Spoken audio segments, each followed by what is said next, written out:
Hi. You look like a serial killer. This is how we fill water.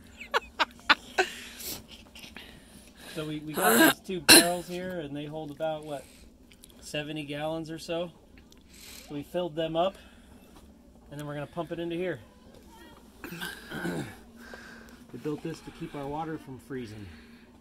So there's a little bit of ice on top, but it still flows out the bottom just fine. It's been in there.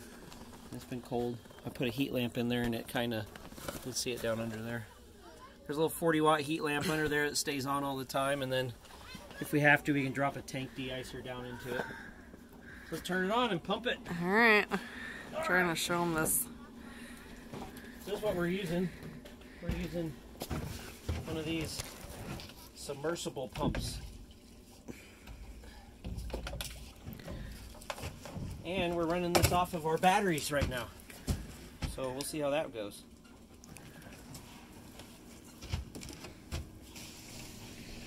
I hear it. I hear water flowing.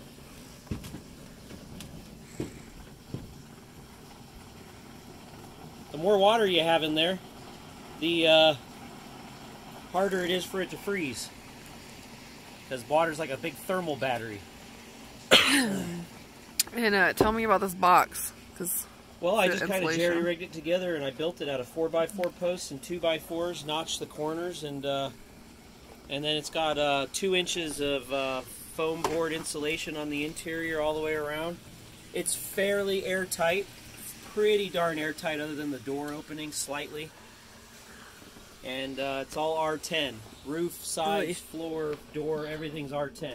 You gotta over here see if I can get a better image of it. It's got a giant stack of snow on it. Yeah. Oh no. Ah! The snow's falling off the trees on us.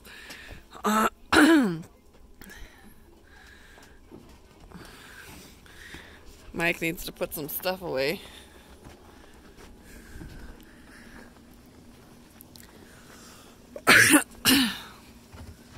How's it doing? It's down to here. Why are you smiling? Oh my word.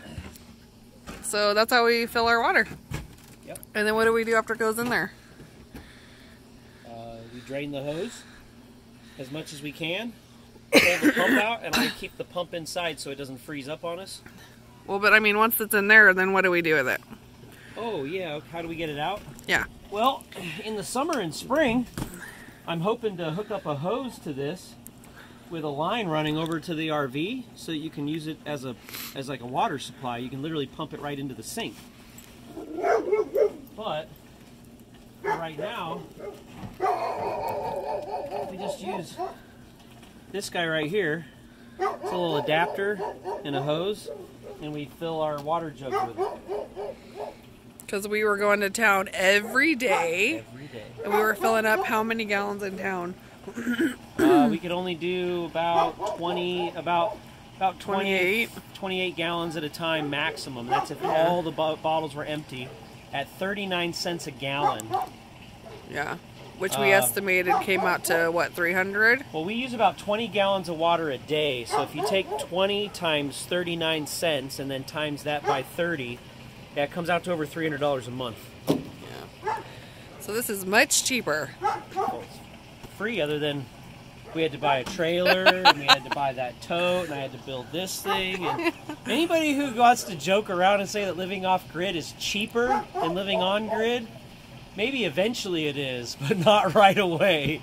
There's a lot of investment and infrastructure that you have to have if you want to have water and power and things like that and heat without being on the grid.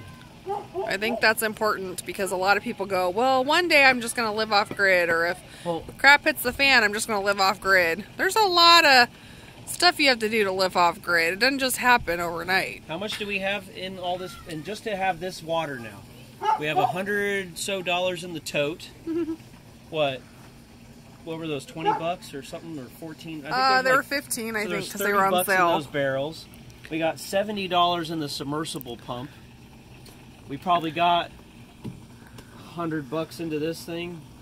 The trailer ended up costing us more than we thought because we'd put tires on it. Yeah, the tire blew out the first day we brought it home. So how much did it cost? There it goes, tire. But it'll pay for itself eventually, huh, baby? That's the idea, right? The idea is eventually it'll pay for itself. The nice thing about this is in the summertime, it'll also help keep your water from getting super hot sitting out in the sun. Also, it keeps the UV rays off of it so it won't grow algae. So you won't have algae growth in your tank in the summertime. So I figure we're just going to keep this and use this for now until we get water storage permanently. Awesome. That's frozen solid. And tell our viewers how many inches of snow we've got in the last like 2 days. 30? Probably close to 30. And then we had a pretty sunny day today, and then we're supposed to get more snow tonight, huh?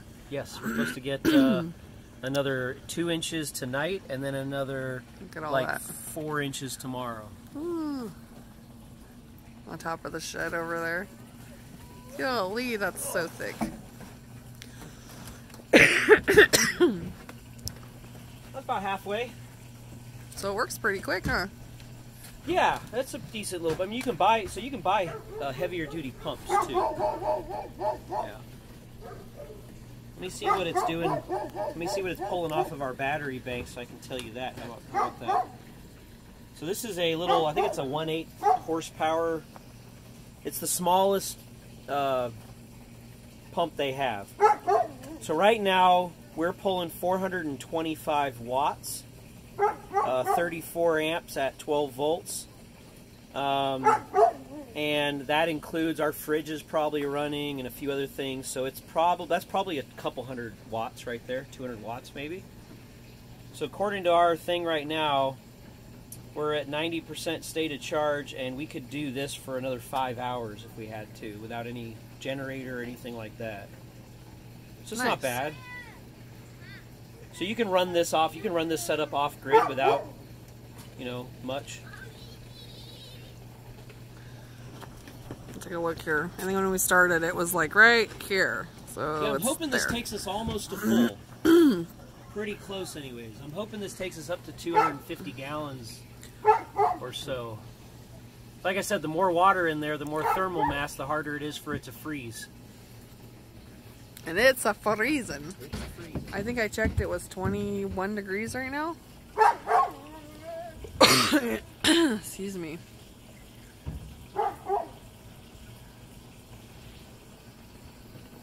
Down to here. Woohoo. And this is only running through a 1/2-inch water hose, too. If we were running a big 3/4-inch garden hose, we could really pump it faster, too. What are you doing?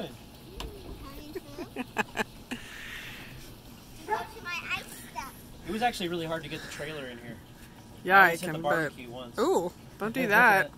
I need it to make dinner tonight. Yay! Dinner! What are you doing with ice chunks? Holy moly, look at all that ice. And there's some under there. What are you... So you're going to be the ice queen, I see. Yeah. What is that? What is that thing next to you? What is that right there? Do you know? Huh? What is that liquid stuff right there with the blue lid? Diesel? Diesel, and what's it for? What do we use the diesel for?